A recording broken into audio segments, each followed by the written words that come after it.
Yeah, Mark, still very early. We do know from past cases when an officer is killed in the line of duty, it doesn't take long for the memorials to start. I suspect before this day is done, you'll see plenty of that here at Dallas Police Headquarters. But another thing that happens when an officer loses their life in the line of duty is you see a ton of support come from all over, and that is what we saw at the hospital. In fact, as we were there overnight, we could see the colleagues of the fallen officer showing up to lend their support. Not only that, but to help escort the family into the hospital. They got on each side and saluted them as they went in. Dallas police sent a team to go get the family, bring them to Methodist Dallas Medical Center. Then throughout the night, we saw more and more officers showing up, several dozen waiting near the front of the door, police cars just packing Colorado Boulevard to the point that they had a few officers doing traffic control. Then around 3 in the morning, they quickly dispersed, prepared to get in position for the procession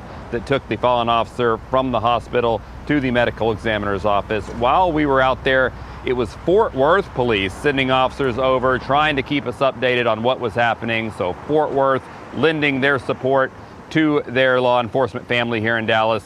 When Dallas police finally did address the media, they talked about that support. We asked tonight and this morning for the thoughts and prayers of our city, for not only those who are recovering in the hospital, but for our fallen, for their family, and for their loved ones, and for us as a department as well.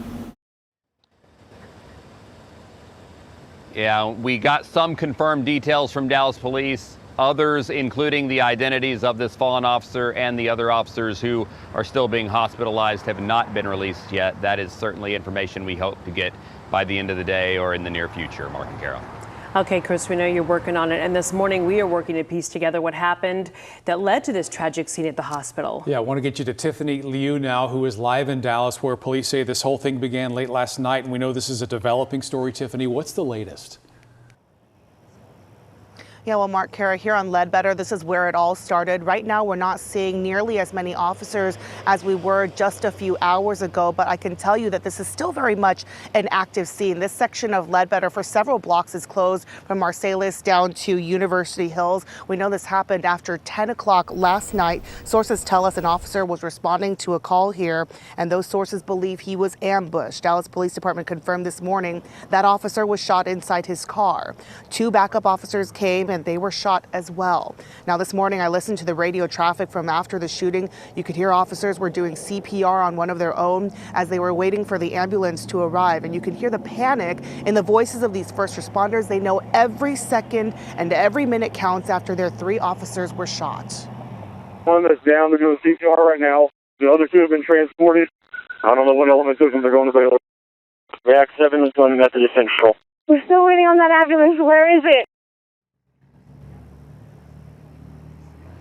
So as we all know at this point, 1 officer died. We know that 2 of them are still at Baylor downtown recovering. I can tell you what I know of their conditions, that 1 is critically injured while the other was shot in the leg and is expected to be okay. For now, I want to send it over to my colleague Natalie Haddad, who is in Lewisville, where the story continues after this scene where I'm here now.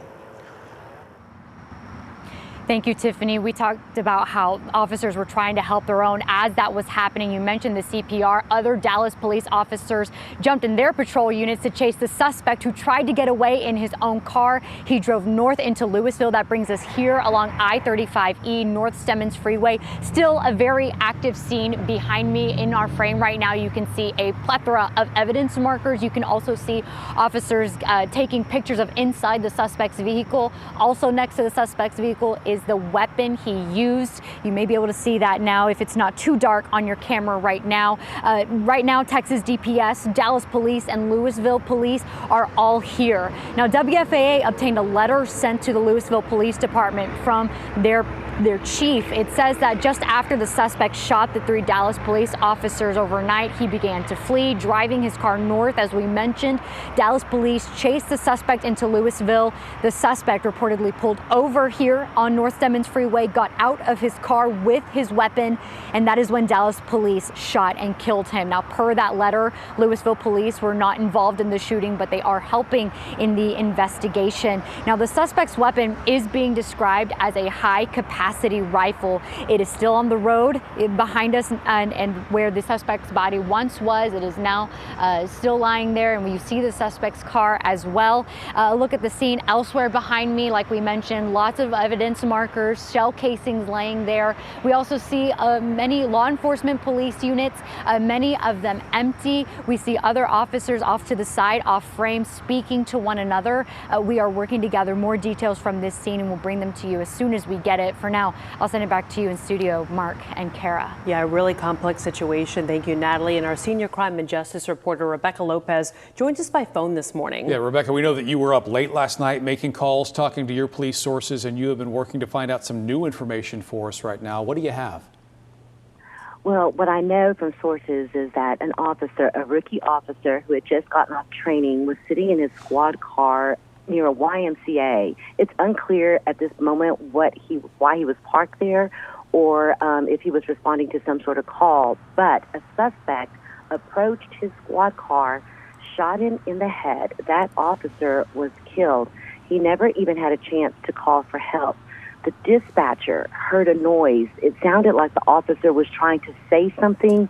So the dispatcher, concerned about that, sent 2 other officers to check on the officer. When they arrived, they got there. They saw the suspect standing near the squad car. At that time, though, they thought that he was talking to the officer. They didn't know that their fellow officer had been shot, so they started to approach that vehicle. The suspect turned around and opened fire, shooting one of the male officers 3 times. That officer is expected to survive. A female officer was shot in the face. She had surgery. She, too, is expected to survive, but is, in stable but critical condition. Now, again, as Natalie reported, then they got into the pursuit into Lewisville, where they opened fire once he stepped out with a rifle. But my understanding is they have recovered at least 2 weapons, a rifle and a gun that they believe were used in the course of this, horrible, tragic event. And again, at this time, you heard from the PIO doing a press conference. Chief Garcia is not in town. He is trying to make his way back to Dallas, but obviously a very dark day for the men and women of the Dallas Police Department. Yeah, those details are just so disturbing, Rebecca. And I just saw when I looked at X that, the chief actually tweeted out the picture of the badge with the black band across it, and he just said no words. So, you know these people a lot better than many of us, and there's the photo we're showing for you right now. What's going on in his mind? Can you give us any perspective? Well, I do know, obviously this is very disturbing. He hates that he is not here and trying to make his way, back to Dallas to be with his officers, because typically you would see Chief Garcia at the scene and he would have been the one that would have given the news conference. So he will also always reiterate that last year over a dozen officer-involved shootings, and in almost all but I think one of them, the suspect opened fire on officers first. And now there will be this massive investigation being conducted by the Dallas Police Department. The district attorney also has a team that goes out to investigate shootings, and then you also have the Texas Rangers that will be involved. I suspect that we will hear from Chief Garcia either later today or tomorrow, and we will eventually see the body cam footage and some other details that will come out from Chief Garcia. Rebecca, thank you for your hard work overnight, for sharing that insight with us this morning. And again, Rebecca referenced the public information officer for Dallas Police, and she just asked for thoughts and prayers this morning for that officer's family, the one that has been shot and killed, the ones that are recovering as well. And we've seen support from other local law enforcement, Fort Worth PD especially, really helping out in a day where they are facing so much mourning in the Dallas PD. Yeah, and overwhelming support when we saw that procession earlier from different police cars around the area.